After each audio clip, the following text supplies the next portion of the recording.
I got an email from Meta announcing the new Meta Quest Pro goggles, which have eye tracking as well as a natural facial expression feature. So I guess I thought it would be good, to know when another person in the metaverse is busy flirting with you. Welcome to my channel, guys, where I talk about all things extended reality. So, guys, I was honestly disappointed when I saw the price tag on the Pro. It is literally 28,000 rands. I am definitely not the target market. So, yeah, it's been announced to be released on the 25th of October. And to be honest with you, once I saw the enhancements, the feature enhancements, it made a lot of sense why they would basically, price it like that. It seems like the target market is not your typical consumer, but more for like corporates, because there is a big emphasis on collaboration and creating designs in a virtual environment and mixed reality. As mentioned, the features that come with the Quest Pro is eye tracking on top of the already available hand tracking on Quest 2. I actually do need to make a video on hand tracking and how that works. Yeah, so basically eye tracking is it's going to help with our avatars in the metaverse to have more natural eye movement, and as well as improve the image quality where your eyes are looking at. They also say that it will be your eyes. They will use your eyes as well as a form of an input. So, for instance, you can actually, if you're looking at a specific object or whatever, there could be an input into that object as long as you're looking at it. Yeah, I'm assuming perhaps there might be laser beams coming out of our eyes to cut objects. Who knows? Anything is possible in the metaverse.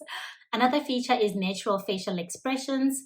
I can't say I'm that excited about this feature because I feel like I still like my privacy of people not knowing when I'm bored in VR rooms. Yeah, this is why I generally keep my videos off during Zoom meetings or team meetings, because I mean, no one should know that you're bored.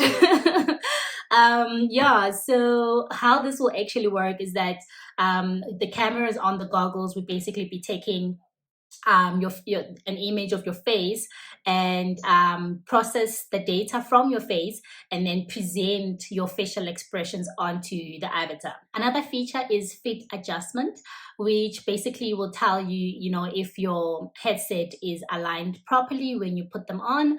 I do hope they will activate this feature for the Quest 2 because the struggle is real. So usually, when you take off your goggles after using them for like a bathroom break, when you come back, sometimes you don't get the same feel, the same adjustment, and also you're in a rush basically to put them on and carry on with what you're doing, unless of course you're one of those people who just go to the toilet with them and yeah, and then you'll see everything in black and white.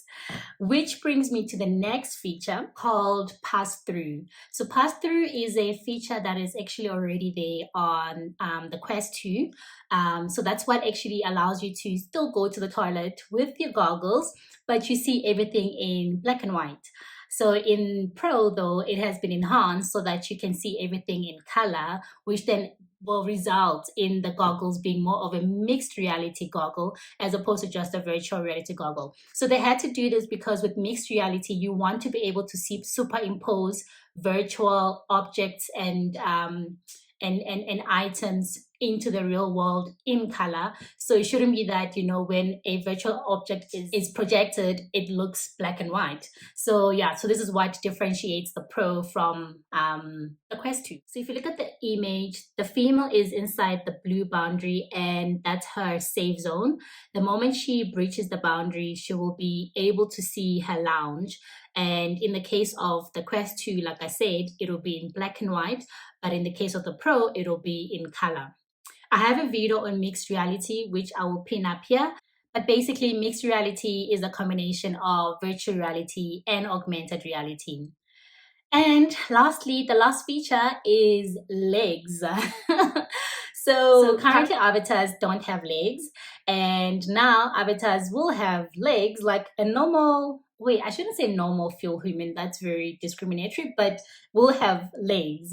And also I'm speaking about me almost discriminating right now. They will also have features like, you'll be able, if you are someone who and I know the right term is not disabled, I forgot the term, but you're able to, create your avatar with the wheelchair. So yeah, I think finally, when you go into these rooms where it's a club and whatnot, or a party, it'll look a little bit more realistic, because right now, oh my gosh. So guys, that's it for me today. And please remember to donate 28,000 rands to your girl so she can, buy that pro and be upgraded. Guys, thank you so much for watching. Have a good one. Bye.